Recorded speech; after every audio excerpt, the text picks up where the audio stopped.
just let me oh. That clock keeps ticking like a metronome, and my thoughts keep telling me to get me home.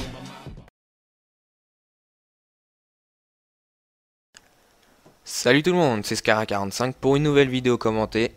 Aujourd'hui on se retrouve sur Call of Duty World at War, en match à mort par équipe, sur la map Mekin. Et donc aujourd'hui on va se retrouver avec une arme un petit peu bizarre. C'est un fusil mitrailleur nommé DP28, qui a donc un chargeur assez marrant, puisqu'il est au-dessus et puis il est de forme circulaire. Qu'il est assez... Enfin ça change quoi, c'est assez original. D'ailleurs c'est pas la seule arme qui est un petit peu bizarre comme ça dans World at War. Il y a le type 99 qui a le chargeur au-dessus, le type 100 qui a le chargeur sur le côté, il y a la FG42 aussi qui a le chargeur sur le côté. Enfin il y a plusieurs armes comme ça, assez original, donc c'est assez marrant. Et donc quand on se retrouve sur World at War, c'est un petit peu étonnant puisque beaucoup d'entre vous savent que ce multijoueur est complètement hacké sur Xbox 360 en tout cas. Eh bien sachez que je crois que c'est fini. Enfin je sais pas, c'est parce que c'était la rentrée ou je ne sais quoi. Mais il y avait pas de hacker. J'ai passé bien 2 heures sur le multi. Je suis jamais tombé sur une partie hackée.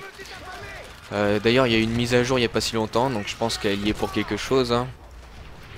Et alors ce multijoueur sans hacker c'est vraiment génial, hein, il est vraiment super. Moi je m'éclate vraiment dessus.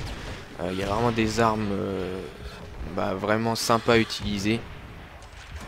Et donc oui, c'était en fait c'est Snowmar 740. Quand je m'étais connecté, il m'a invité un groupe d'amis, machin truc, il me dit ouais viens sur World at War, il n'y a plus de hackers, tout ça. Donc c'est vrai que j'étais assez étonné, hein, puisque on en trouvait à chaque fois 2-3 par partie, qui nous empêchaient bien de jouer d'ailleurs. Puisque ils étaient intuables, donc ils faisaient leur petite série tranquille, hein, les chiens, tout ça.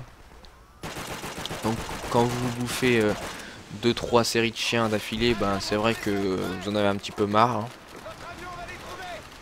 Surtout qu'en plus quand vous regardez bien, les joueurs les hackers là, enfin, si on peut les appeler comme ça, sont souvent des joueurs qui jouent très mal.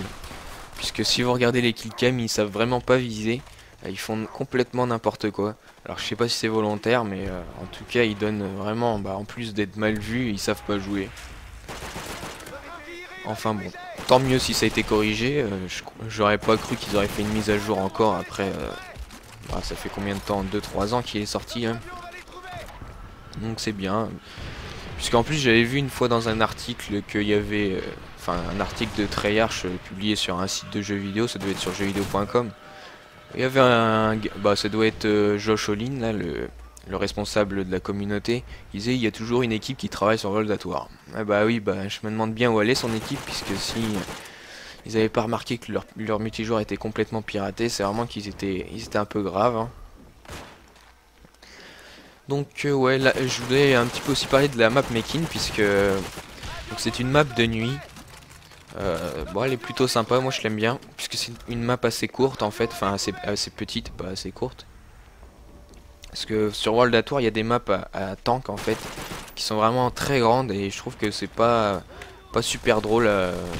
Enfin elles sont beaucoup trop grandes en fait, ça incite un petit peu à la camp. Il y a beaucoup de snipers, tout ça. Pour ceux qui aiment le rush, c'est moyen quoi. Puis après vous avez les tanks qui vous cassent les pieds à vous tirer dessus et tout ça.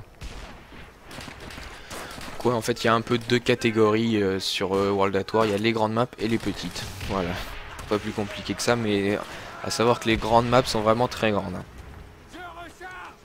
Un autre point, je trouve que c'est bizarre que le multijoueur soit pas plus joué que ça, parce que pour les accros du sniper, il y a bien 4 snipers à verrou sur ce jeu. Les quickscopes rendent vraiment bien en plus, hein. Et vous devez même savoir qu'on peut mettre un lance-grenade sur les snipers. Oui, sur World at War c'est possible. Un lance-grenade sur les snipers. Donc là on arrive tout doucement à la fin de cette vidéo, hein. Vous allez voir que ça va vite se terminer. Donc là je suis en pleine série. Je trouve que les inconvénients de cette carte, de cette arme, c'est que la cadence de tir est vraiment très faible. Et qu'on se retrouve quand on fait une série comme là, vite à court de munitions. Donc voilà, on est déjà à 7000 là. Alors, en tout cas, j'ai fait, il y a une double élimination avec le tir d'artillerie là. Et puis voilà, donc j'espère que cette vidéo vous aura plu, hein. N'hésitez pas à me le faire savoir si vous voulez d'autres vidéos de World at War. En tout cas, moi je vous dis à très bientôt pour une prochaine vidéo commentée. Salut à tous.